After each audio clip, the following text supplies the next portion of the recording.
ഭക്ഷണം വേണ്ട, എല്ലാം പടച്ചവനെ ഏൽപ്പിച്ചിരിക്കുകയാ. പക്ഷേ പക്കയിലെത്തി ഹജ്ജ് കഴിഞ്ഞപ്പോ അവരുടെ വിശപ്പ് തുടങ്ങിയപ്പോൾ പിന്നെ തവക്കുല് മറന്നുപോയി. തവക്കുല് വിശപ്പ് വന്ന പോലെ മറന്നുപോയി. അങ്ങനെ അവര് ചെയ്തെന്തെന്നറിയോ? പള്ളിയിൽ നമസ്കാരത്തിന് വേണ്ടി വരുന്ന ആളുകളോട് കൈനീട്ടാൻ തുടങ്ങി. വല്ലതും തരുമോ വിശക്കുകയാ, വല്ലതും തരുമോ വിശക്കുകയാ എന്ന് പറഞ്ഞ ആളുകളോട് കൈനീട്ടിയപ്പോ അല്ലാഹുവിന്റെ പരിശുദ്ധമായ ഖുർആനിലൂടെ അല്ലാഹു അറിയിക്കുകയാ, വതസവ്വദൂ ഫഇന്ന ഖൈറ സാദി തഖ്വാ. നിങ്ങൾ ഹജ്ജിന് പോകുമ്പോൾ, ഉംറയ്ക്ക് പോകുമ്പോൾ, നിങ്ങൾ യാത്രക്കിറങ്ങുമ്പോ കഴിക്കാനുള്ള ഭക്ഷണം കൂടെ നിങ്ങൾ തയ്യാർ ചെയ്യണേ.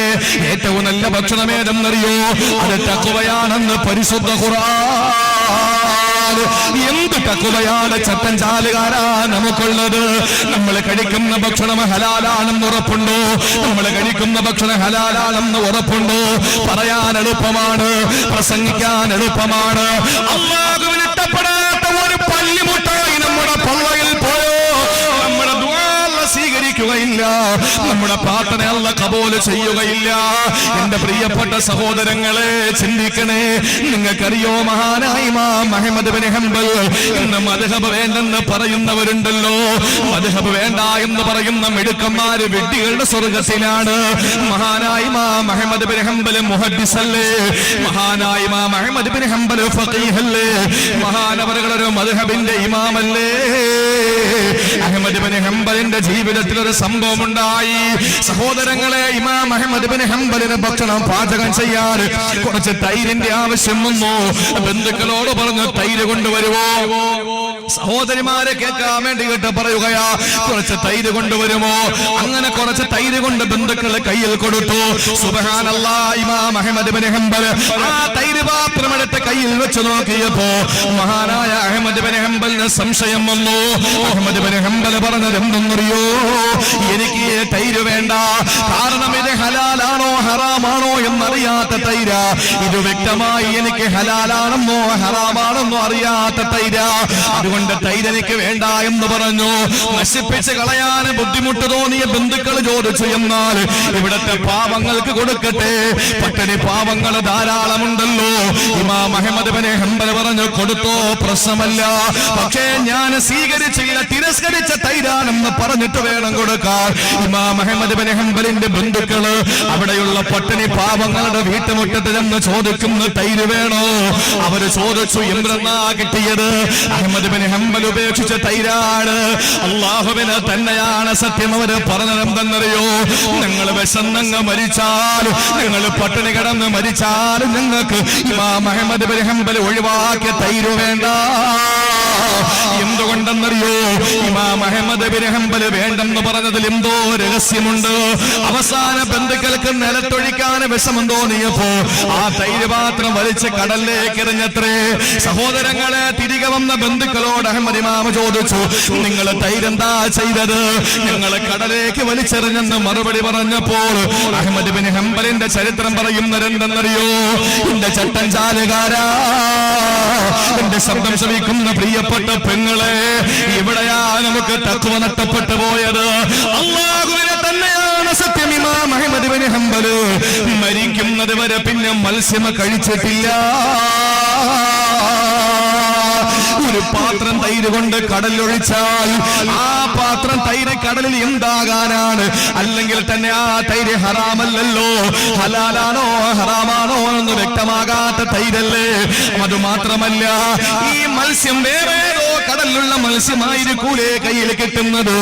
എന്നാലും മഹാനവറുകൾ പറഞ്ഞത്, ഈ ഹലാലായോ ഹറാമാണോ എന്നറിയാത്ത തൈര് കഴിച്ച മത്സ്യമാണെങ്കിലോ ഒരു സാധ്യത വന്നാലോ, എന്റെ പള്ളയിലത് കടന്നാലോ എന്റെ പടച്ചവന്റെ സ്വർഗം എനിക്ക് കിട്ടൂലല്ലോ എന്ന് ചിന്തിച്ച് മരിക്കുന്നത് വരെ മത്സ്യം വേണ്ടെന്ന് വെച്ചാ, മരിക്കുന്നത് വരെ മത്സ്യം ഒഴിവാക്കി ജീവിച്ച ഇമാം അഹ്മദ് ബിൻ ഹംബൽ.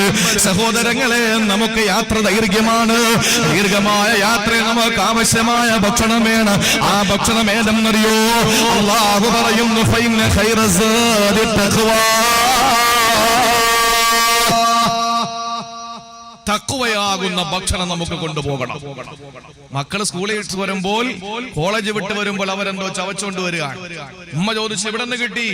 അത് അപ്പുറത്തെ കടയിൽ നിന്ന് അടിച്ചു മാറ്റിയതാ. നീയാണ് ഈ വാപ്പാടെ മോള്, നീയാണ് ഉമ്മാടെ മോള്. ഓ, എന്തൊരു സന്തോഷമാണ്. കാരണം എന്താണ്? ഇത്ര ചെറിയ പ്രായത്തിലെ കൺകെട്ട് വിദ്യ പഠിച്ചില്ലേ? സഹോദരങ്ങളെ, നമ്മൾ താമസിക്കുന്ന വീട് ഹലാലാണെന്ന് പറയാൻ പറ്റുമോ? മറ്റുള്ളവന്റെ ഇഷ്ടമില്ലാത്തത് പിടിച്ചു വാങ്ങിയിട്ട് അത് എങ്ങനെ നമുക്ക് തിന്നാൻ കഴിയുന്നു? അള്ളാഹു നമ്മളെ കാത്തുരക്ഷിക്കട്ടെ. അതുകൊണ്ട് നമുക്ക് ഭക്ഷണം വേണം നമ്മുടെ യാത്രയിൽ. ആ ഭക്ഷണം തഖ്വയാകണം. അള്ളാഹു നമുക്ക് നൽകി അനുഗ്രഹിക്കുമാറാവട്ടെ. ഒരു ബുദ്ധിമുട്ടില്ല സഹോദരങ്ങളെ. അള്ളാഹു നമുക്ക് തന്ന ഏറ്റവും നല്ല ഭക്ഷണം നമ്മൾ കഴിക്കുക. ആ ഭക്ഷണം നമ്മൾ കഴിക്കുക. ഹറാമായ ഭക്ഷണം നമ്മൾ കഴിക്കാതിരിക്കുക. ജീവിതത്തിൽ നമ്മൾ അത് സൂക്ഷിച്ചാൽ മതി. അല്പം ഞാൻ പറയുന്നത് നിങ്ങൾ ദ്വയാർത്ഥം കൽപ്പിച്ചെന്ന് എടുക്കരുത്. ഇബാദത്തുകൾക്കൊരു വീഴ്ച വന്നു പോയതിരിക്കട്ടെ, നിസ്കരിക്കാൻ സമയത്ത് പറ്റിയില്ല, ഞാൻ നിങ്ങൾ അത് കാര്യമായിട്ട് എടുക്കൊന്നും വേണ്ട ഞാൻ പറയുന്നത്. പക്ഷേ പള്ളയിൽ ഹറാമായ ഒരു ഭക്ഷണം കടന്നിട്ടില്ല എങ്കിൽ നമുക്ക് രക്ഷപ്പെടാം. നമുക്ക് രക്ഷപ്പെടാം. ഇനി നിസ്കരിച്ച് നിസ്കാര തഴമ്പിനപ്പുറം നിസ്കാരത്തിന്റെ മുഴ വന്നു 3 എണ്ണം. തഴമ്പല്ല, മുഴയായി. തഴമ്പ് മാറി അത് മുഴയായി. നോമ്പ് പിടിച്ചു തൊണ്ട വരണ്ടുണങ്ങിയിരിക്കാൻ. ഹജ്ജിന് പോയി, ഉംറയ്ക്ക് പോയി, യാത്ര ചെയ്ത് കാലം നീര് വന്ന് വീർത്തു. സക്കാത്ത് കൊടുത്ത് എല്ലാം കൊടുത്തു. പാവങ്ങളെ കണ്ടെത്തിയിട്ട് അവർക്ക് കൊടുത്തു. അവസാനം അവന്റെ സാമ്പത്തികമായി അവൻ പിന്നോക്കം നിൽക്കാൻ തുടങ്ങി. അത്രത്തോളം ചെലവ് ചെയ്യുകയാ. 100 രൂപ കിട്ടിയാൽ 80 രൂപ പാവങ്ങൾക്ക് കൊടുക്കും. അങ്ങനെ ഇത്രയും ചെയ്തു. പക്ഷേ അവൻ കഴിക്കുന്ന ഭക്ഷണം ഹലാലല്ല എങ്കിൽ, ഏത് ഭക്ഷണം? എല്ലാ ദിവസം കഴിക്കുന്ന ഭക്ഷണമല്ല, ഒരു ദിവസം കഴിച്ച ഭക്ഷണം ഹലാലല്ല എങ്കിൽ ഇതെല്ലാം പോയി, എല്ലാം പോയി. പടച്ചോ കാത്തുരക്ഷിക്കട്ടെ. അതുകൊണ്ട് പള്ളേ പോകുന്ന സൂക്ഷിക്കണം. അതുകൊണ്ട് എന്റെ പ്രിയപ്പെട്ട സഹോദരങ്ങളെ, നല്ല ഭക്ഷണം അത് തഖ്വയാണ്, ഉറപ്പുള്ളത് മാത്രം. അതുകൊണ്ട് ഭർത്താക്കന്മാര് പലിശക്കാരനാണെങ്കിൽ വേണ്ട, നിങ്ങളുടെ ഭക്ഷണം എനിക്ക് വേണ്ട, ഞാൻ പട്ടിണി കിടന്ന് മരിച്ചോളാം, ഇല്ലെങ്കിൽ പച്ചക്ക് എന്തെങ്കിലുമൊക്കെ വെട്ടി നമ്മൾ കഴിച്ച് ജീവിച്ചോളാം എന്ന് പറഞ്ഞിട്ട് അന്തസ്സോടുകൂടി ജീവിക്കും. അങ്ങനെ കഴിച്ച് പാരമ്പര്യമുള്ള പെണ്ണുങ്ങൾ ഉണ്ടായിരുന്നു. ഒരു നേരത്തെ ഭക്ഷണം വേണ്ട, ഹറാമാണ്, എനിക്ക് വേണ്ട എന്ന് പറഞ്ഞിട്ട് സുബഹി നിസ്കാരം കഴിഞ്ഞ് എഴുന്നേറ്റ് ഓടും. നമ്മുടെ മക്കളെ കൊണ്ടത് പറയും. നിങ്ങൾ നോക്കിയേ, സുബഹി നിസ്കാരം കഴിഞ്ഞിട്ട് എഴുന്നേറ്റ് ഓടുക. സുബഹി നിസ്കാരം കഴിഞ്ഞ് അപ്പഴ എഴുന്നേറ്റ് ഓടുന്നു. ഒരു ദിവസം വിളിച്ചെത്തിട്ട് ചോദിച്ചു, യാ അബാ ദുജാന, നിനക്ക് പടച്ചോനോട് ഒന്നും ചോദിക്കാനില്ലേ? നബിയെ, വേറൊന്നും കൊണ്ടല്ല, എന്റെ വീടിന്റെ തൊട്ടപ്പുറത്ത് ഒരു മുനാഫിക്കിന്റെ വീടാണ്, ഒരു ഫാസിസ്റ്റിന്റെ വീടാണ്. തൊട്ടപ്പുറത്ത് അവന്റെ വീട്ടിന്റെ മുറ്റത്തൊരു ഈത്തപ്പന നിൽപ്പുണ്ട് നബിയെ. ആ ഈത്തപ്പനയിൽ ശരിക്ക് ഈത്തപ്പഴമുണ്ട്. അതിന്റെ 3-4 ശിഖരം എന്റെ പുരയിടത്തിലേക്കാ കിടക്കുന്നത്. രാത്രി എന്റെ മക്കള് ഒരു നേരത്തെ ഭക്ഷണം കഴിക്കാനില്ലാതെ പട്ടിണി കിടന്ന് എന്റെ ഭാര്യ പലതും കള്ളം പറഞ്ഞു ഉറക്കി. ആ മക്കള് നേരം വെളുത്ത് എഴുന്നേൽക്കുമ്പോൾ വിശപ്പിന്റെ കാഠിന്യം മൂലം അവര് മുറ്റത്തിറങ്ങുമ്പോൾ ഹലാലാണെന്ന് കരുതിയിട്ട് തൊട്ടപ്പുറത്തെ വീട്ടിലെ ഈത്തപ്പഴങ്ങളിൽ നിന്ന് വീണ ഈത്തപ്പഴമങ്ങാനം എന്റെ മക്കള് പെറുക്കി കഴിച്ചാൽ ഞാൻ എവിടെ ഇരുന്ന് ചെല്ലുന്ന ദിക്റിന് വല്ല അർത്ഥമുണ്ടോ? അതുകൊണ്ട് എന്റെ മക്കള് ഉണരുന്നതിന് മുമ്പ് ഞാൻ ഓടി ചെല്ലും, ഒരു കൊട്ടയെടുക്കും, ഇതെല്ലാം ശേഖരിച്ച് അപ്പുറത്തെ വീട്ടിൽ കൊണ്ട് കൊടുക്കും. അങ്ങനെ സമാധാനിക്കുകയാണ് ഞാനെന്ന് പറഞ്ഞു. ഒരു ദിവസം ഞാൻ ഇവിടെ ദിക്റും സ്വലാത്തുമായിട്ടൊക്കെ ഇരുന്നപ്പോ ഞാൻ ചെല്ലുമ്പോ എന്റെ ഒരു മകൻ അത് കഴിച്ചിട്ട് തൊണ്ടക്കുടിയിൽ ഇരിക്കുന്നു. ഞാൻ 2 വിരലിടിച്ചിറക്കി, എന്നിട്ട് അത് എടുത്ത് എന്റെ ആ തൊണ്ടക്കുടിയിൽ നിന്ന് അവസാന അംശം പുറത്തു പോകുന്നവരെ ഞാൻ ഛർദ്ദിപ്പിച്ചു. എന്നിട്ട് ഞാൻ പറഞ്ഞു, മോനെ, നീ എന്നെ വാപ്പായ നരകത്തിൽ കൊണ്ടുപോകുമെന്ന് ചോദിച്ചു. അതുകൊണ്ടാണെന്ന് പറഞ്ഞപ്പോൾ അഷ്റഫുൽ ഖൽഖ് സെക്കൻഡില് സഹാബത്തുമായിട്ട് മുനാഫിക്കിന്റെ വീട്ടിൽ പോയിട്ട് ചോദിച്ചുടോ, ഈത്തപ്പന കൊടുക്കുന്നുണ്ടോ? കൊടുക്കാലോ. അള്ളാന്റെ റസൂല് പറഞ്ഞു, നിനക്ക് 10 ഈത്തപ്പന പകരം തരാം. 10 ഈത്തപ്പന പകരം തരാം. അതിന്റെ തണ്ട് മരതകമാണ്, അതിന്റെ കായ്കൾ മാണിക്യമാണ് എന്ന് പറഞ്ഞാൽ നിനക്ക് സ്വർഗം തരാന്നാ പറഞ്ഞത്. അല്ലാതെ സഹാബത്തിന് വാങ്ങിച്ചു കൊടുക്കാനുള്ള പൈസ ഉണ്ടോ? അയാള് പറഞ്ഞു, അതൊക്കെ കടമല്ലേ, രൊക്കമാണെങ്കിൽ ഞാൻ റെഡിയാ, കടത്തിന് ഞാനില്ല, ഇപ്പൊ നിലവിൽ പൈസ തരാനുണ്ടോ? ഞാൻ തന്നേക്കാം. അബൂബക്കർ സിദ്ദീഖ് റളിയല്ലാഹു അൻഹു എത്രയോ ഈത്തപ്പന വിട്ടുകൊടുത്തിട്ട് പകരം ഒരു ഈത്തപ്പന അബൂ ദുജാനയുടെ പേരിൽ എഴുതി. എഴുതിയെങ്കിലും നിൽക്കുന്ന അതിന്റെ ചുവട്, അതിന്റെ മൂട് എവിടെയാണ്? മുനാഫിക്കിന്റെ വീട്ടുമുറ്റത്തല്ലേ? അങ്ങനെ വൈകുന്നേരം രാത്രി കിടന്നപ്പോ മുനാഫിക്കിന്റെ ഭാര്യ മുനാഫിക്കിനോട് പറഞ്ഞു അത്രേ, എന്തായിരുന്നാലും നമുക്ക് നേരത്തെ എഴുന്നേറ്റിട്ട് ആ അപ്പുറത്തെ വീട്ടിൽ കിടക്കണ ഈത്തപ്പഴം മുകളിൽ നിൽക്കുന്നതും കൂടെ ഒക്കെ പറക്കി നമുക്ക് വീട്ടിനകത്തോണ്ട് വെക്കാം. അവര് മണ്ടന്മാരല്ലേ, അതുകൊണ്ട് നേരം വെളുക്കുമ്പോ ഒന്നും ഇല്ലാന്നവര് കരുതിക്കോട്ടെ, രാത്രി നമുക്ക് മുഴുവനും പറക്കി വെക്കാന്ന് പറഞ്ഞപ്പോ ഭർത്താവ് സമ്മതിച്ചു. പെണ്ടാട്ടിയാണല്ലോ എവിടെയും പ്രശ്നം. ഹവ്വാ ബീവിയല്ലേ ആദം നബിയെ കൊണ്ടും പഴം തീറ്റിപ്പിച്ചത്. എവിടെയും പലിശയ്ക്ക് പ്രകടിപ്പിക്കുന്ന ഭാര്യമാരാണ്. മുനാഫിക്ക് സമ്മതിച്ചു, ഓക്കെ ഞാൻ റെഡിയാ, നേരം വെളുക്കട്ടെ, അവരെണീക്ക് മുമ്പ് നമുക്ക് എഴുന്നേക്കാം, എന്നിട്ട് നമുക്ക് മുകളിൽ കയറി പറിക്കാം, നീ താഴെ നിന്ന് പറക്കുക, നമുക്ക് വീട്ടിനകത്ത് കൊണ്ടുവെക്കാം, നേരം വെളുക്കുമ്പോ ഒന്നും ഇല്ലാത്തത് അവർ കിട്ടട്ടെ, നമുക്ക് ലാഭങ്ങൾ കൊയ്യാന്ന് പറഞ്ഞു. സുബ്ഹാനല്ലാഹ്. രാത്രി എഴുന്നേറ്റ് മുനാഫിക്കിന്റെ കെട്ടിയോളും കൂടെ നോക്കുമ്പോ ഉണ്ട് ഈത്തപ്പൻ അപ്പുറത്തെ വീട്ടിന്റെ മുമ്പ് നിൽക്കുന്നു. അഷ്റഫുൽ ഖൽക്കിന്റെ മുഅ്ജിസത്താണ്, അള്ളാഹുവിന്റെ റസൂലിന്റെ അമാനുഷികതയാണ്. എന്റെ പ്രിയപ്പെട്ടവരെ, ഒരു ഈത്തപ്പന തൊണ്ടയിൽ പോകുമെന്ന് പേടിച്ച് വിക്ർ പോലും വേണ്ടെന്ന് പറഞ്ഞു എഴുന്നേറ്റോടി. നമ്മൾ തസ്ബീഹ് പിടിച്ചോണ്ട് ഇങ്ങനെ നടക്കുകയാണ്, നമ്മുടെ മക്കള് മോട്ടിച്ച് തിന്നുകൊണ്ടിരിക്കുകയാണ്. എവിടത്തേക്ക് വേണ്ടിയിട്ടാണ്? അതുകൊണ്ട് നമ്മുടെ ഭക്ഷണം അത് തഖ്വയിലധിഷ്ഠിതമായ ഭക്ഷണമാകണം. അള്ളാഹു ഭാഗ്യം തരട്ടെ. രണ്ടാമത്തെ എന്താ പറഞ്ഞേ? വസ്ത്രം. രണ്ടാമത്തേത് വസ്ത്രം. നമുക്ക് വസ്ത്രം വേണ്ടേ? കുറച്ച് ഡ്രസ്സ് നമുക്ക് കൊണ്ടുപോകണം. ആ വസ്ത്രം ഏതാണ്? മഹാനായ അബൂ ഉബൈദ റളിയല്ലാഹു തആല അൻഹു ബദറിന്റെ രണാങ്കണത്തിലേക്ക് ഇറങ്ങുമ്പോൾ അബൂ ഉബൈദ റളിയല്ലാഹു അൻഹുവിന്റെ മനസ്സിന്റെ ചിന്ത, ഈ രണാങ്കണത്തിൽ കിടന്നെനിക്ക് മരിക്കണമല്ലോ, പടച്ചവനെ എനിക്കൊരു മടങ്ങിപ്പോക്ക് തരല്ല റബ്ബേ. നാളെ നിന്റെ മുന്നിൽ വരുമ്പോൾ ശരീരത്ത് കൊണ്ട് വെട്ടും കൊണ്ട് എനിക്ക് വരണമല്ല. എന്റെ ശരീരത്തിലൂടെ രക്തം ധാരധാരയായി ഒഴുകുന്ന ആ രക്തത്തിന്റെ കറകളുമായിട്ട് പരലോകത്ത് വരണമല്ല എന്ന് പറഞ്ഞുകൊണ്ട് മഹാനായ അബൂ ഉബൈദ അല്ലാഹുവിന്റെ പരിശുദ്ധമായ ദീനിന്റെ സംസ്ഥാപനത്തിന് വേണ്ടിയിട്ടുള്ള പോരാട്ട രണാങ്കണമായ ബദറിലേക്ക് ഇറങ്ങിയപ്പോ ആരുടെയോ വെട്ടുകൊണ്ട് മഹാനായ അബൂ ഉബൈദയുടെ കാലങ്ങ് മുറിഞ്ഞുപോയി. ശ്രദ്ധിക്കണേ ചെറുപ്പക്കാരാ, കാലങ്ങ് മുറിഞ്ഞുപോയി.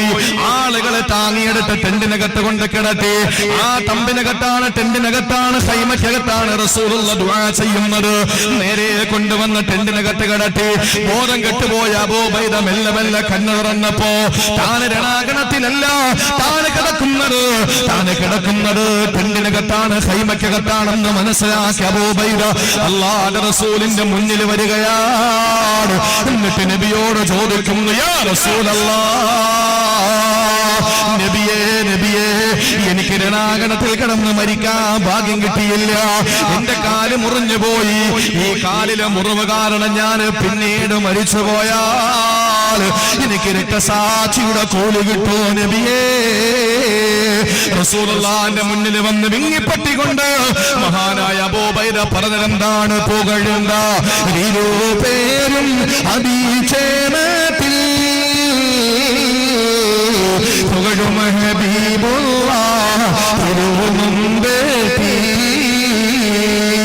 വെഞ്ചകളം വിട്ട് പിരിഞ്ഞു ഞാനേ ഒളിവറു ശഹീരാമോ അനാ പൊന്മാനേ പഞ്ചം തകപ്പു ചുണ്ടനക്കിയുമ്മീ വെഞ്ചർ ഫലീരൂട്ട് ശഹീദാകും നീ. റസൂലുള്ളാഹി പറഞ്ഞു, പൊന്നുമോനെ അബൂ ഉബൈദ, നീ എവിടെ കിടന്ന് മരിച്ചാലും നീ രക്തസാക്ഷിയാണ്. ഇത് പറഞ്ഞപ്പോൾ അബൂ ഉബൈദ റളിയല്ലാഹു അൻഹു ഒരു പാട്ട് പാടി. എന്താ പാടിയതെന്നറിയോ?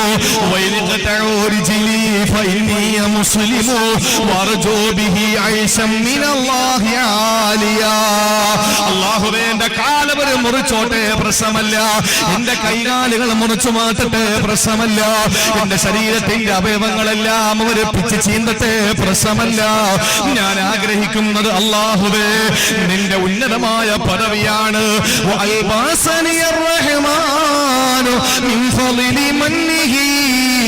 ലിബാസം മിനൽ ഇസ്ലാമി ഗത്തൽ മസാബിയ. അല്ലാഹുവേ, ഞാൻ ആഗ്രഹിക്കുന്നത് ഉന്നതമായ പദവിയാ. പടച്ചതമ്പുരാൻ എന്നെ ഇസ്ലാം എന്ന വസ്ത്രം കൊണ്ട് പുറച്ചിരിക്കുകയാ. സഹോദരങ്ങളെ, നമുക്ക് അല്ലാഹു തന്ന വസ്ത്രം ഏതാണ്? അത് പരിശുദ്ധമായ ഇസ്ലാം എന്ന വസ്ത്രമല്ലേ? എന്തുകൊണ്ടാണ് നൂഹ് നബിയുടെ പൊന്നുമോന് കൊടുക്കാത്ത വസ്ത്രം, ലൂത്ത് നബിയുടെ ഭാര്യയ്ക്ക് കൊടുക്കാത്ത വസ്ത്രം, അല്ലാഹുവിന്റെ റസൂല് മഹാനായ ഇബ്രാഹിം നബിയുടെ പ്രിയപ്പെട്ട പിതാവിന് കൊടുക്കാത്ത വസ്ത്രം, എന്തിനേറെ പെങ്ങളെ ആസിയ ബീവിയുടെ പ്രിയപ്പെട്ട ഭർത്താവ് ഫിർഔന് കൊടുക്കാത്ത വസ്ത്രം, അല്ലാഹുവിന്റെ റസൂലിന്റെ മൂത്താപ്പ അബൂ താലിബിന് കൊടുക്കാത്ത വസ്ത്രമാണ് ഈ ചട്ടഞ്ചാലിൽ നിങ്ങൾക്കും എനിക്കും അല്ലാഹു തന്നത്. ആ വസ്ത്രം ഏതാണ്? ലിബാസം മിനൽ ഇസ്ലാമി ഗത്തൽ മസാബിയ. എല്ലാം മറച്ചു വെക്കുന്ന അഭിമാനമുള്ള വസ്ത്രമാണ് പരിശുദ്ധ ഇസ്ലാം. പരിശുദ്ധ ഇസ്ലാം എന്ന വസ്ത്രം അല്ലാഹു തന്നു അല്ലേ? നമുക്ക് അന്തസ്സല്ലേ സഹോദരങ്ങളെ? ഇസ്ലാം എന്ന് പറഞ്ഞാൽ നമ്മുടെ ഏതാ മാറ്റില്ലാത്തത്? നമ്മുടെ ഏതിനാ മാറ്റില്ലാത്തത്? രാവിലെ ഭർത്താവ് മരിച്ചു, രാത്രി കിടന്ന ഭർത്താവ് രാവിലെ മരിച്ചു. നിങ്ങളൊന്ന് ശ്രദ്ധിക്കുക. കൂട്ടുകാരി വന്ന് എവളാണെങ്കിൽ കരഞ്ഞ് വിളിച്ച് തളർന്നിരിക്കുകയാണ്. വീട്ടിനകത്ത് ഭർത്താവ് മരിച്ച വിഷമത്തോടെ ഇരിക്കുന്ന ഭാര്യയുടെ മുന്നിൽ വന്നിട്ട് കൂട്ടുകാരി പറയാണ് ഗുഡ് മോർണിംഗ്. അവള് ചെരവെടുത്ത് തലയിലടിച്ച്. കാരണം എന്താ? ഈ മോർണിംഗിൽ എന്ത് ഗുഡുണ്ട് എനിക്ക്? ഈ മോർണിംഗിൽ എന്ത് ഗുഡാ ഉള്ളത്? എന്റെ ഭർത്താവ് മരിച്ചു കിടക്കാൻ എനിക്ക് ഒരു ഗുഡും ഇല്ല, എനിക്ക് ഒരു സന്തോഷവും ഇല്ല. എന്റെ പ്രിയപ്പെട്ടവരെ, പാസ്പോർട്ട് കളഞ്ഞ് സങ്കടപ്പെട്ട് നിൽക്കുന്നു, ഇഖാമ കളഞ്ഞ് ഗൾഫിൽ സങ്കടപ്പെട്ട് നിൽക്കുന്നു. എയർപോർട്ടിൽ ഇറങ്ങിയപ്പോൾ പാസ്പോർട്ട് കാണാനില്ല, കഷ്ടപ്പെട്ട് വേദനിച്ച് നിൽക്കുക. അവന്റെ മുമ്പിൽ വന്നിട്ട് പറയാ ഗുഡ് ഈവനിങ്. എന്താവും പറയാ? വീടിന്റെ ഒരു ഭാഗം ഇടിഞ്ഞ് തകർന്ന് കിടക്കുന്ന ഒരുത്തൻ രാത്രി കെട്ടിയോനും കെട്ടിയോളും മക്കളും എല്ലാം കൂടെ ഇരുന്ന് അതിലേക്ക് നോക്കിയിരുന്ന് സങ്കടപ്പെട്ടോണ്ടിരിക്കുമ്പോ കൂട്ടുകാരൻ വന്നിട്ട് പറഞ്ഞു ഗുഡ് നൈറ്റ്. ആലോചിച്ച് നോക്കിയേ എന്റെ പ്രിയപ്പെട്ടവരെ, അതിന് യാതൊരു അർത്ഥവും അതിനോട് നീതി പുലർത്താൻ നമുക്ക് കഴിയില്ല. അതേസമയം മൈലാഞ്ചി കയ്യിൽ മൈലാഞ്ചി ഇട്ട് മണവാട്ടിയായി മണിയറയിൽ ഭർത്താവിന് മണവാളനെ കാത്തിരിക്കുന്ന മണവാട്ടിയോട് പറയാ അസ്സലാമു അലൈക്കും, അല്ലാഹു നിങ്ങൾക്ക് സമാധാനം തരട്ടെ. ഭർത്താവ് മരണപ്പെട്ട് സങ്കടപ്പെട്ടിരിക്കുന്ന പെണ്ണിനോട് പറയാം അസ്സലാമു അലൈക്കും, അല്ലാഹു നിങ്ങൾക്ക് സമാധാനം തരട്ടെ. എല്ലാം നഷ്ടപ്പെട്ട് കഴിയുന്ന ഒരു മനുഷ്യന്റെ മുമ്പിൽ വന്നിട്ട് അസ്സലാമു അലൈക്കും, അല്ലാഹു സമാധാനം തരട്ടെ. സന്തോഷം കൊണ്ട് തുള്ളിച്ചാടുന്ന ഒരുത്തന്റെ മുമ്പിൽ വന്നിട്ട് പറയാം അസ്സലാമു അലൈക്കും, അല്ലാഹു നിങ്ങൾക്ക് രക്ഷ തരട്ടെ. ഇസ്ലാമിന്റെ സംസ്കാരം എത്ര ഉന്നതമാണ്! അതാണ് ഏറ്റവും നല്ല വസ്ത്രം. അല്ലാഹു നമുക്കല്ലേ ഇസ്സത്ത് തന്നത്? ഞാനൊന്ന് ചോദിച്ചോട്ടെ, നമ്മുടെ ഈ ഹൈന്ദവ സഹോദരങ്ങൾ മറ്റുള്ള സമുദായത്തിലെ നല്ലവരായ ആളുകളാണ് നമ്മുടെ ഈ ചുറ്റുവട്ടം താമസിക്കുന്നത്. ഞാൻ അറിയാൻ കഴിഞ്ഞത് അങ്ങനാണ്. ഒരു നാട്ടിൽ പ്രസംഗിക്കാൻ വരുമ്പോ ആ നാടിന്റെ ഭൂമിശാസ്ത്രത്തെ പറ്റിയിട്ട് ചോദിക്കാറുണ്ട്. എന്തുകൊണ്ടെന്നാൽ പ്രസംഗിക്കുമ്പോ എന്തെങ്കിലും വായിൽ നിന്ന് വീണുപോയാൽ ഒരിക്കലും അത് ഞാനങ്ങ് പ്രസംഗിച്ചിട്ട് പോകും, നാളെ ഇവിടെ നിങ്ങളുടെ സമാധാന അന്തരീക്ഷം തകരാൻ പാടില്ല. അതുകൊണ്ടാണ്, അല്ലാതെ പറയാനൊന്നും ഇല്ലാത്തത് കൊണ്ടൊന്നും അല്ല. ഒരുപാട് പറയാനാണെങ്കിൽ പക്ഷെ അത് പറയുന്നില്ല. നിങ്ങളുടെ ഈ നാടിന്റെ സമാധാന അന്തരീക്ഷം ഞാൻ തകർക്കുന്നില്ല. ഞാൻ പറയട്ടെ, ഹൈന്ദവ സഹോദരങ്ങളുടെ ഇടയിൽ ഈഴവർ, അതുപോലെ തന്നെ ബ്രാഹ്മണർ, നായര്, അങ്ങനെ പല സമുദായക്കാരുണ്ട് ഇല്ലേ? ഇവിടെ അങ്ങനെ ഇല്ലേ? ഉണ്ടല്ലോ ഇല്ലേ? പക്ഷെ മുസ്ലിങ്ങളുടെ കൂട്ടത്തിൽ അങ്ങനെ വല്ലതുകൊണ്ടോ? മുസ്ലിങ്ങളിലെ ജാതി കുറഞ്ഞവര് കൂടിയവർ അങ്ങനെ ഉണ്ടോ? അങ്ങനെ നാട്ടിലൊന്നും ഇല്ല, ഇവിടെ ഇല്ലല്ലോ. അങ്ങനെ ഇല്ല. അങ്ങനെ ആരെങ്കിലും ഉണ്ടെന്ന് പറഞ്ഞാൽ അത് ജനങ്ങൾ വെച്ചതാണ്, അത് നമ്മൾ ഉണ്ടാക്കിയതാണ്. ഒരിക്കലുമില്ല. ഒറ്റ വിഭാഗമേ ഉള്ളൂ മുസ്ലിമീങ്ങൾ, എല്ലാം ഒറ്റ വിഭാഗം. പക്ഷെ മുൻഗാമികൾ, പണ്ടുള്ള ആളുകൾ മുസ്ലിമീങ്ങളെ പറ്റി പറഞ്ഞിരുന്നത് ഒരു മലയാള വാക്കുണ്ട്. എന്താണെന്നറിയോ? എന്താ പറഞ്ഞത്? ഒരു മലയാളത്തിൽ നമ്മളെ ഒരു വാക്ക് വിളിക്കുമായിരുന്നു. പറഞ്ഞോളി, അത് വലിയ തെറ്റെന്നുള്ള കാര്യമൊന്നുമല്ല. നമ്മളെ പറ്റി പറയുന്നത് എന്താ?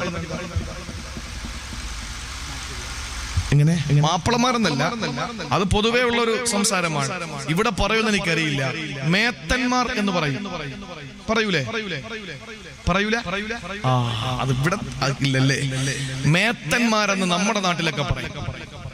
അവര് മേത്തരാണ് എന്ന് പറയുന്നു. മേത്തന്മാരെന്ന് പറഞ്ഞാൽ മുസ്ലിമീങ്ങളെ പറ്റിയാണ് മറ്റുള്ള സമുദായത്തിന്റെ ആളുകൾ ആക്ഷേപിക്കുന്നതല്ല. അവര് ഇപ്പൊ ബ്രാഹ്മണരെന്ന് നമ്മൾ പറയും പോലെ മേത്തന്മാരെന്ന് മുസ്ലിം സൊസൈറ്റിയെ മൊത്തത്തിൽ പറയുന്നത് മേത്തന്മാരെന്നാണ്. അത് ചില ആളുകൾക്ക് പറയുമ്പോൾ ഒരു ചെറിയ അരിശം ഉണ്ടാവും. അവൻ മേത്തനെന്ന് വിളിച്ച എന്ന് നമ്മൾ ചിന്തിക്കും. എന്തിനാ നമുക്ക് അങ്ങനെ ഒരു ചിന്ത? അള്ളാന്റെ ഖുർആൻ പറഞ്ഞ് നമ്മളെ മേത്തന്മാരാണ്. അള്ളാന്റെ ഖുർആൻ പറഞ്ഞ് നമ്മളെ മേത്തന്മാരാണെന്ന് അല്ലേ? അള്ളാഹു പറഞ്ഞില്ലേ, നിങ്ങൾ മേത്തന്മാരാണ് എന്ന് പറഞ്ഞാൽ മേൽ തരക്കാരാണ്. നിങ്ങളുടെ മുകളിൽ വേറെ ഒന്നുമില്ല, നിങ്ങളാണ് ഏറ്റവും ഉന്നതിയുള്ളവര്. ഇസ്ലാം എന്ന് പറയുന്ന വസ്ത്രം അള്ളാഹു ഇസ്സത്തിന്റെ വസ്ത്രം. വലില്ലാഹി ഇസ്സത്തു വലി റസൂലിഹി വലിൽ മുഅ്മിനീൻ. അള്ളാഹുവിന്റെ ഖുർആൻ പറഞ്ഞു ഇസ്സത്ത് നമുക്കാണ്. ആ ഇസ്സത്ത് ഇസ്ലാം എന്ന വസ്ത്രം അള്ളാഹു നമുക്ക് തന്നു. എന്റെ പ്രിയപ്പെട്ടവരെ, അത് നമ്മൾ ജീവിതത്തിൽ പ്രാവർത്തികമാക്കണം. ആ വസ്ത്രത്തിൽ പെട്ടതാണ് നമ്മുടെ ദാടി. ആ വസ്ത്രത്തിൽ പെട്ടതാണ് നമ്മുടെ ദാടി. ആ ദാടി നമ്മൾ വെക്കണം. അത് മുസ്ലിമിന്റെ അടയാളമാണ്. മുസ്ലിമിന്റെ ഐഡന്റിറ്റിയാണ് ദാടി എന്ന് പറയുന്നത്. ഒരു പെണ്ണിന്റെ ഐഡന്റിറ്റിയാണ് അവളുടെ ശരീരം മറച്ചു നടക്കുക എന്ന് പറയുന്നത്. അള്ളാഹുവിന്റെ ഖുർആൻ പറഞ്ഞല്ലോ, ഒരു പെണ്ണ് അവളുടെ ശരീരം മുഴുവനും മറച്ചു നടക്കുന്നത് അതവളുടെ ഐഡന്റിറ്റിയാണ്. സൂറത്തുൽ അഹ്സാബിലൂടെ അല്ലാഹു തആല പരിചയപ്പെടുത്തി മുസ്ലിം പെണ്ണിന്റെ ഐഡന്റിറ്റിയാണ് അവളുടെ പർദ, അവളുടെ ഹിജാബ്, അവളുടെ ആ ധരിക്കുന്ന അവളുടെ മൂടുപടം. അത് അവളുടെ ഐഡന്റിറ്റിയാണെന്ന് പരിശുദ്ധ ഖുർആൻ. ഇതൊക്കെ പാലിച്ചതിന്റെ പ്രിയപ്പെട്ട പെങ്ങളെ നമുക്ക് ജീവിക്കാൻ കഴിയും. അള്ളാഹു മനസ്സിലാക്കാനുള്ള തൗഫീക്ക് നൽകി അനുഗ്രഹിക്കുമാറാവട്ടെ. അതുകൊണ്ട് വസ്ത്രമായി ഇനി ഉറക്കം വരുന്നില്ലല്ലോ. ഇനി മൂന്നാമത്തേത് നമുക്ക് കൊണ്ടുപോകാനുണ്ട്, മരുന്ന്. അത് അല്പം നിങ്ങൾ കേൾക്കണം. അതൊന്ന് കേട്ടേ പറ്റൂ. അത് അഭിപ്രായ വ്യത്യാസമുള്ള വിഷയമായതുകൊണ്ട് ഞാൻ പറയുന്നത് വ്യക്തമായി നിങ്ങൾ കേട്ടോളണം. നമുക്കിനി മരുന്ന് കൊണ്ടുപോകാം അല്ലേ? ആ മരുന്നേതാണ്? ദീർഘമായ യാത്രയിൽ നമുക്ക് കൊണ്ടുപോകാനുള്ള മരുന്നേതാണ്? അല്ലാഹു തന്നെ പറഞ്ഞു ആ മരുന്നേതാണ്. വനുനസ്സിലുൽ ഖുർആൻ വനുനസ്സിലു മിനൽ ഖുർആൻ മാ ഹുവ ശിഫാഉൻ വറഹ്മാ. സൂറത്തുൽ ഇസ്രായിലൂടെ അല്ലാഹു പറയുകയാ, വനുനസ്സിലു മിനൽ ഖുർആൻ മാ ഹുവ ശിഫാ. അല്ലാഹുവിന്റെ ഖുർആനാണ് പറഞ്ഞത്. പെങ്ങളെ, നിങ്ങൾക്ക് ഖുർആനിൽ ശിഫയുണ്ട് കേട്ടോ. ഏതിനാ മരുന്ന് ഖുർആനിലില്ലാത്തത്? കല്യാണപ്രായം കഴിഞ്ഞവരെ, ഒരുപാട് പ്രായം ചെന്നു, തന്റെ പ്രിയപ്പെട്ട പൊന്നുമോളുടെ വിവാഹം നടക്കുന്നില്ല, തന്റെ മോളുടെ കല്യാണം നടക്കുന്നില്ല. അങ്ങനെ വിഷമിക്കുന്ന എന്റെ പ്രിയപ്പെട്ട രക്ഷകർത്താക്കളോട്, എന്റെ പ്രിയപ്പെട്ട യുവാക്കളോട്, യുവതികളോട് പറയാനുള്ളത്, എന്റെ പൊന്നു സഹോദര, എന്റെ പ്രിയപ്പെട്ട പെങ്ങളെ, ഖുർആനിലെ കല്യാണം കഴിക്കാനുള്ള മരുന്നുണ്ട്. ഖുർആനിലെ കല്യാണം കഴിക്കാനുള്ള മരുന്നുണ്ട്. ആയത്ത് നിങ്ങളൊന്ന് ഓതുവോ? അല്ലാഹുവിനെ തന്നെയാണ് സത്യം. ഒരു പരീക്ഷണത്തിന് വേണ്ടി ഓടിയാൽ നടക്കില്ല. നേരെ മറിച്ച് ഇഖ്ലാസോടെ യഖീനോടെ ഒരാൾ ഓടിക്കഴിഞ്ഞാൽ, ഈമാനോടെ ഓടിക്കഴിഞ്ഞാൽ, ഒരു വൃക്ഷത്തിന്റെ ചുവട്ടിലിരുന്ന് കലീമുല്ലാഹി മൂസ അലൈഹിസ്സലാത്തു വസ്സലാം ഓതിയപ്പോഴാണ് സഹോദരങ്ങളെ ശുഐബ് നബിയുടെ മകളെ അല്ലാഹു കൊടുത്തത്. ശുഐബ് നബിയുടെ മകളെ അല്ലാഹു കൊടുത്തത്.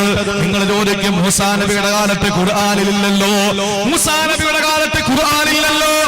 അല്ലാഹുവിന്റെ പ്രവാചകൻ മൂസാ നബി അന്ന് ആ വൃക്ഷത്തിന്റെ തണലിൽ ഇരുന്ന് പറഞ്ഞ കാര്യം ഖുർആനിലൂടെ അല്ലാഹു പറഞ്ഞു. അതാണ് ഖുർആനിന്റെ ആയത്ത്. സഹോദരങ്ങളെ, അല്ലാഹു പറഞ്ഞ ആയത്ത് നമ്മൾ ഓതിയാൽ നമ്മുടെ വിവാഹം പെട്ടെന്ന് നടക്കുമല്ലോ. എവിടെയാണ് ഖുർആനിലും മരുന്നില്ലാത്തത്? എവിടെയാണ് മരുന്നില്ലാത്തത്? പൊന്നുമക്കൾ, ജീവിതത്തിൽ ഒരുപാട് ആഗ്രഹമാണ് ഒരു കുഞ്ഞിക്കാല് കാണാൻ. ജീവിതത്തിലെ വിവാഹം കഴിഞ്ഞ കൊല്ലങ്ങളായി ഒരു കുഞ്ഞിക്കാല് കാണാൻ കൊതിയോടെ കാത്തിരിക്കുമ്പോൾ പോകാത്ത ആശുപത്രികളില്ല, മുട്ടാത്ത വാതിലുകളില്ല. സഹോദരങ്ങളെ, എന്തിന് നിങ്ങൾ പോകണം?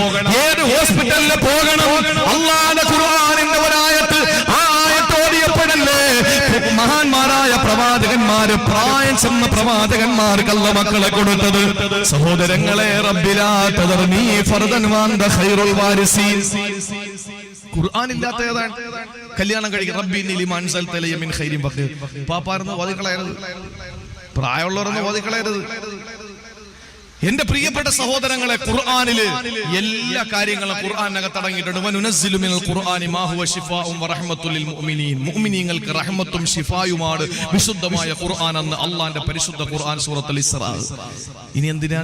നമുക്ക് എല്ലാത്തിനും വരുന്നുണ്ട്. ഇനി പാമ്പ് കടിച്ചു, പാമ്പ് കടിച്ച് എന്താ ചെയ്യും? എന്റെ പ്രിയപ്പെട്ട സഹോദരങ്ങളെ, ഒരു മാരക രോഗം പിടിപെട്ടു, എന്താ ചെയ്യുക? അള്ളാഹുവിന്റെ ഖുർആനിലും വരുന്നുണ്ട്. ഹബീബായ നബിയുടെ സഹാബത്ത് ഒരു യാത്ര കഴിഞ്ഞ് മടങ്ങി വരുമ്പോ അവർക്ക് ഒരു നേരത്തെ ഭക്ഷണം കഴിക്കാൻ കയ്യില് വകയൊന്നുമില്ല, കുടിക്കാൻ വെള്ളമില്ല. സങ്കടപ്പെട്ടുകൊണ്ടവര് വരുമ്പോഴാണ് ഒരു ഗ്രാമത്തിലെത്തുകയാ. ആ ഗ്രാമത്തിൽ ഒരുപാട് ആട്ടിൻപറ്റങ്ങളുടെ മുതലാളിമാര് താമസിക്കുന്നു. ആട്ടിൻപറ്റങ്ങളെ മേച്ച നടക്കുന്ന മുതലാളിമാരാണ്, ആട്ടിടയന്മാരാണ്. അവിടെ വന്നിട്ട് സഹാബത്ത് ചോദിച്ചു, നിങ്ങൾക്ക് ഒരു നേരത്തെ ഭക്ഷണം തരുവോ? നിങ്ങൾ ഒരു നേരത്തെ ഭക്ഷണം നിങ്ങൾ തരുവോ? ആ സമയത്താണ് അവര് പറഞ്ഞു, തരില്ല തരില്ല. വിഷമത്തോടെ സഹാബത്ത് വനാന്തരത്തിൽ ചെല്ലുകയാ. വനാന്തരത്തിൽ ചെന്ന് ആ സഹാബത്ത് അവിടെ കിടക്കുമ്പോ ഈ ഗ്രാമത്തിൽ അവനെ പാമ്പ് കടിച്ചിട്ട് വർഷങ്ങളായി, പോകാത്ത ആശുപത്രികളില്ല. സഹോദരങ്ങളെ, എല്ലാ സ്ഥലങ്ങളിലും പോയി ഇനി എന്ത് ചെയ്യണമെന്നറിയാതെ വിഷമിക്കുമ്പോഴാണ് എവിടെ നിന്ന് ആളുകൾ വന്നാലും അവരോട് ചോദിക്കും, മരുന്ന് നിങ്ങളുടെ കയ്യിലുണ്ടോ? യാത്രക്കാരുടെ കയ്യിലും മരുന്ന് കാണുമെന്നറിയാ. അങ്ങനെ എവരുടെ അടുത്ത് വന്നിട്ട് ആ ഗ്രാമത്തലവന്റെ ബന്ധുക്കൾ ചോദിക്കുകയാണ്, നിങ്ങളിൽ ആരെങ്കിലും മരുന്ന് കൈവശമുള്ളവരുണ്ടോ? അല്ലെങ്കിൽ നിങ്ങൾ ആരെങ്കിലും മന്ത്രിക്കുന്നവരുണ്ടോ? സഹോദരങ്ങളെ, ഒരു സഹാബി പറഞ്ഞു, ഞാൻ മന്ത്രിക്കുന്നവനാണ്. അങ്ങനെ നേരെ ചെന്ന് വീട്ടിലെത്തി, ഗ്രാമത്തലവന്റെ വീട്ടിലെത്തി.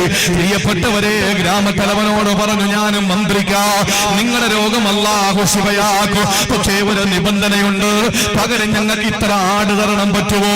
നിങ്ങൾ ഭക്ഷണം ചോദിച്ചിട്ട് നിങ്ങൾ തരാത്തവരാ, നിങ്ങൾ വെള്ളം ചോദിച്ചിട്ട് നിങ്ങൾ തരാത്തവരാ. അതുകൊണ്ട് ഇപ്പൊ ഞാൻ ആവശ്യപ്പെടുന്നു, ഞങ്ങൾക്ക് കുറച്ച് ആട് തരണം പറ്റുമോ? ആട്ടിൻപറ്റങ്ങളെ ഞങ്ങൾക്ക് കൂലി തന്നാൽ ഞങ്ങൾ മന്ത്രിക്കാമെന്ന് പറഞ്ഞു. സഹോദരങ്ങളെ, സമ്മതിച്ചു. പരിശുദ്ധ ഖുർആൻ സൂറത്തുൽ ഫാത്തിഹ ഓതി ആ തുപ്പുനീരെടുത്ത് ആ രോഗിയുടെ ശരീരത്തിൽ ഒന്ന് പുരട്ടി കൊടുത്തപ്പോ വർഷങ്ങളായി കിടപ്പിലായിരുന്ന ഗ്രാമത്തലവന് ചാടി എഴുന്നേൽക്കുകയാ. ആ കൂലിയായവരുടെ കയ്യിൽ കിട്ടിയ ആട്ടിൻപറ്റങ്ങളെയും പിടിച്ച് വനാന്തരത്തിലെത്തിയപ്പോൾ ബാക്കിയുള്ള സഹാബത്ത് തുടർന്നു. അവര് ആകെ തർക്കമായി. അവര് പറഞ്ഞു, എന്നാൽ ഖുർആൻ പറഞ്ഞു കൊടുത്തിട്ട്, മന്ത്രം പറഞ്ഞു കൊടുത്തിട്ട് കൂലി വാങ്ങിയത് ശരിയായില്ല. ആളുകൾ തമ്മിൽ തർക്കമായി. ഒരു വിഭാഗം പറഞ്ഞു, നിങ്ങൾ ഖുർആൻ പറഞ്ഞു കൊടുത്തിട്ട് എന്തിനാ കൂലി വാങ്ങിയത്? കൊണ്ടു കൊടുക്ക്, ഞങ്ങൾക്ക് വേണ്ട. അപ്പൊ ആ വാങ്ങിക്കൊണ്ടുവന്നവര് പറഞ്ഞു, നിങ്ങൾക്ക് വേണ്ട വേണ്ട ഞാൻ എടുത്തോളാം, നിങ്ങൾക്ക് വേണ്ട വേണ്ട ഞാൻ എടുത്തോളാം. അങ്ങനെ നിന്നെ ഞങ്ങൾ തിന്നാൻ സമ്മതിക്കൂല. അവസാനം പറഞ്ഞു, ശരി, നമുക്ക് റസൂൽ ജീവിച്ചിരിപ്പുണ്ടല്ലോ, ഹബീബായ നബിയോട് ചോദിക്കാം. അവര് യാത്ര തുടർന്നു. റസൂലുള്ളാഹിന്റെ മുന്നിലെത്തിയിട്ട് ചോദിച്ചു, കേൾക്കണേ നിങ്ങൾ. റസൂലുള്ളാഹിന്റെ മുന്നിലെത്തിയിട്ട് ചോദിച്ചു, നബിയെ, ഇങ്ങനെ സംഭവം ഉണ്ടായി, എന്താണ് അങ്ങയുടെ അഭിപ്രായം? ആ സമയത്ത് റസൂലുള്ള പാൽ പുഞ്ചിരിയോടെ പറഞ്ഞ മറുപടിയുണ്ട്, ഇന്ന അഹഖമാ അഖദതും അലൈഹി അജ്റൻ കിതാബുല്ലാഹ്. കൂലി വാങ്ങാൻ പറ്റിയ മാർഗം, ഏറ്റവും ശ്രേഷ്ഠമായ മാർഗം, അത് അള്ളാഹുവിന്റെ ഖുർആനാണെന്ന് നബി മുഹമ്മദ് മുസ്തഫ. കൂലി വാങ്ങാൻ പറ്റിയ ആകാശത്തിന് താഴെ ഭൂമിക്ക് മുകളിൽ ഏറ്റവും നല്ല മാർഗം MP സ്ഥാനമല്ല, MLA സ്ഥാനമല്ല, മന്ത്രി സ്ഥാനമല്ല, പ്രധാനമന്ത്രി പദവിയല്ല, രാഷ്ട്രപതി പദവിയല്ല. ഏറ്റവും നല്ലത് കൂലി വാങ്ങാൻ പറ്റിയ മാർഗം അത് റബ്ബിന്റെ ഖുർആൻ പറഞ്ഞു കൊടുത്ത് കിട്ടുന്ന ഹദിയ വാങ്ങലാണ് ഏറ്റവും അത്യുത്തമമെന്ന് നബി മുഹമ്മദ് മുസ്തഫ. ഇനി നിങ്ങൾ കേൾക്കണേ, നിങ്ങൾ പറയും നബി അങ്ങനെ പറഞ്ഞു, പക്ഷെ നബി അതിൽ നിന്ന് ഒരു പീസ് ഇറച്ചിയെങ്കിലും കഴിച്ചോ? നബി പറഞ്ഞു, നിങ്ങൾ എല്ലാരും കൂടെ വീതിച്ചോളാൻ പറഞ്ഞു. എന്നിട്ട് അവസാനം പറഞ്ഞു, അതിന്റെ ഒരു ഭാഗം എനിക്ക് നന്നേക്കാൻ പറഞ്ഞു. ഇനി ഒരു കാര്യം ഞാൻ നിങ്ങളോട് പറയട്ടെ, ഈ ഹദീസ് എവിടെ ഉണ്ടെന്നറിയോ? ചിലര് പറയും, ഇയാള് മന്ത്രവാദിയായിരിക്കും എന്ന് പറയും. ഈ ഹദീസ് എവിടെ ഉണ്ടെന്നറിയോ നിങ്ങൾക്ക്? ഇത് സാക്ഷാൽ സ്വഹീഹുൽ ബുഖാരിയിലുള്ള ഹദീസാണ്. അതെവിടെ പറഞ്ഞു? ഫളായിൽ ഖുർആൻ എന്ന് പറയുന്ന അധ്യായത്തിലല്ല പറഞ്ഞത്, ഖുർആന്റെ ശ്രേഷ്ഠത പറയുന്ന സ്ഥലത്തല്ല പറഞ്ഞത്. എന്നാ പിന്നെ കിതാബുൽ ഇസ്തിആദത്ത്, കാവലിനെ തേടാനുള്ള ആയത്തുകൾ പറയുന്ന അധ്യായമുണ്ട്, അതിലാണോ? അതിലും പറഞ്ഞിട്ടില്ല. പിന്നെ എവിടെ പറഞ്ഞു? ഫളായിലുൽ ഫാത്തിഹ, ഫാത്തിഹയുടെ ശ്രേഷ്ഠത, അവിടെയും പറഞ്ഞില്ല. പിന്നെ ഇതെവിടെയാ പറഞ്ഞത്? കിതാബുൽ ഇജാറ എന്ന് പറഞ്ഞാൽ കൂലി വാങ്ങുന്നതുമായി ചർച്ച ചെയ്യുന്ന വിഷയത്തിലാണ് ഈ ഹദീസ് കൊടുത്തത്. എന്ന് പറഞ്ഞാൽ എന്റെ പ്രിയപ്പെട്ടവരെ, ഒരു വിശ്വാസിയെ സംബന്ധിച്ചിടത്തോളം അവൻ കൂലി വാങ്ങുന്നത് കൊണ്ട് കുഴപ്പമില്ല, അത് ഖുർആൻ പറഞ്ഞിട്ടായാലും കുഴപ്പമില്ല എന്നർത്ഥം. നിങ്ങൾ നോക്ക് എന്റെ പ്രിയപ്പെട്ട സഹോദരങ്ങളെ, ഇത് പറയുമ്പോൾ നിങ്ങൾ കരുതും ഈ അടുത്ത സമയത്ത് കോഴിക്കോട് ജില്ലയിൽ ഒരു മന്ത്രവാദി ഉണ്ടായിരുന്നു, ഒരു ഷെയ്ഖെന്നാ പറഞ്ഞത്. അയാളുടെ മുരീദിനോട് പറഞ്ഞു, നിന്റെ ഭാര്യ പ്രസവിക്കുമ്പോ 5 ബാങ്ക് കേൾക്കാതെ നീ എന്ത് ചെയ്യാൻ പാടില്ല, പാല് കൊടുക്കാൻ പാടില്ല. 5 ബാങ്ക് കേട്ടിട്ട് പാല് കൊടുക്കാവൂ. അതും പാലല്ല കൊടുക്കേണ്ടത്, ആദ്യം ഞാൻ ഓതി തരുന്ന വെള്ളം കൊടുക്കണമെന്ന് പറഞ്ഞു. അങ്ങനെ യവൻ എന്ത് ചെയ്തു, ഈ മുരീദ് പാവം ചെന്ന് ഭാര്യ പ്രസവിച്ചിട്ട് പാല് കൊടുക്കാൻ സമ്മതിച്ചില്ല. അങ്ങനെ വിഷയം രൂക്ഷമായി. പോലീസുകാർ വന്നു, ഷെയ്ഖിനെ പിടിച്ച് 2 ഇടി കൊടുത്തപ്പോഴാണ് പിന്നീടാണ് അറിയാൻ കഴിഞ്ഞത് ഈ ഷെയ്ഖ് കഞ്ചാവ് ഷെയ്ഖാണ്. തങ്ങള് കഞ്ചാവ് കള്ള നാണയങ്ങൾ ഇതിന്റെ ഇടയിലുണ്ട് എന്ന് വെച്ചിട്ട് യാഥാർത്ഥ്യം നമുക്ക് തിരസ്കരിക്കാൻ കഴിയോ? നടന്ന് പെണ്ണ് കിട്ടുന്നു 2-3 പേര് എന്ന് വെച്ചിട്ട് നിക്കാഹ് ഹറാമാണെന്ന് പറയാൻ പറ്റുമോ? പറ്റൂല. എന്റെ പ്രിയപ്പെട്ട സഹോദരങ്ങളെ, അതുകൊണ്ട് നമുക്ക് നമ്മുടെ യാത്രയിൽ ആവശ്യമായ മരുന്ന് ഖുർആനിൽ തന്നെ ഉണ്ട്. ഒന്ന് പഠിച്ചാൽ മതി. അതിന് ഇതുപോലെ വാദിന്റെ സദസ്സ് വെക്കുമ്പോൾ പോകണം. അല്ലാതെ വീട്ടിൽ കിടന്നുറങ്ങിയിട്ട് പാമ്പ് കൊത്തുമ്പോ പിന്നെ ഓടി ആശുപത്രികളിൽ പോയി അവിടെ ചെന്ന് ലക്ഷങ്ങൾ പിഴിഞ്ഞങ്ങോട്ട് എടുക്കും അല്ലേ? ഒരു ആശുപത്രി ചെന്ന് കഴിഞ്ഞാൽ ആശുപത്രിയിൽ ഒരു ചെറിയ സർജറിക്ക് വേണ്ടി പോയി കഴിഞ്ഞാൽ 5 ലക്ഷം രൂപ. ബ്ലേഡ് വാങ്ങിക്കുന്നതിന് എത്ര രൂപയാ? 30 രൂപ. മരുന്നിന് 90 രൂപ. അവിടുത്തെ ഒരു ദിവസത്തെ ഫീസ് 450 രൂപ. ഡോക്ടർ ഫീസ് പോട്ടെ 500 രൂപ. എത്ര രൂപയായി? വാങ്ങുന്നത് എത്ര? 10 ലക്ഷം രൂപ അല്ലേ? ഇതൊന്നും വേണ്ടല്ലോ. ഒരു 50 രൂപയും കൊണ്ടുവരിക, വാഴത്തിന്റെ സദസ്സിരിക്കുക, ബക്കറ്റ് കൊണ്ടുവരുമ്പോ ഇട്ട് കൊടുക്കുക, തീർന്നു. പഠിക്കുക, പോവുക, രക്ഷപ്പെട്ടു. അത് നമുക്ക് ഇപ്പൊ പറഞ്ഞാൽ മനസ്സിലാവൂല. അള്ളാഹു മനസ്സിലാക്കാനുള്ള തൗഫീക്ക് നൽകി അനുഗ്രഹിക്കുമാറാവട്ടെ. അതുകൊണ്ട് രണ്ടാമത് റസൂല് പറഞ്ഞു, നിന്റെ യാത്ര ദീർഘമാണ്. ആ ദൈർഘ്യമേറിയ യാത്രയിൽ നിനക്ക് ആവശ്യമായ സംവിധാനങ്ങൾ വേണം. അത് ഭക്ഷണമാണ്, അത് തഖ്വ, വസ്ത്രമാണ് ഇസ്ലാം, മരുന്നാണ് അത് വിശുദ്ധ ഖുർആൻ. അള്ളാഹു മനസ്സിലാക്കാനുള്ള തൗഫീക്ക് തരട്ടെ. ശേഷം നബി തങ്ങൾ പറയുകയാണ്, 3ാമത്തെ ഉപദേശം ഞാൻ അവസാനിപ്പിക്കാം. എന്റെ പ്രിയപ്പെട്ടവരെ, അള്ളാഹുവിന്റെ പ്രിയപ്പെട്ട പ്രവാചകൻ നബി മുഹമ്മദ് മുസ്തഫ സല്ലല്ലാഹു അലൈഹി വസല്ലമ തങ്ങൾ പറയുകയാണ്,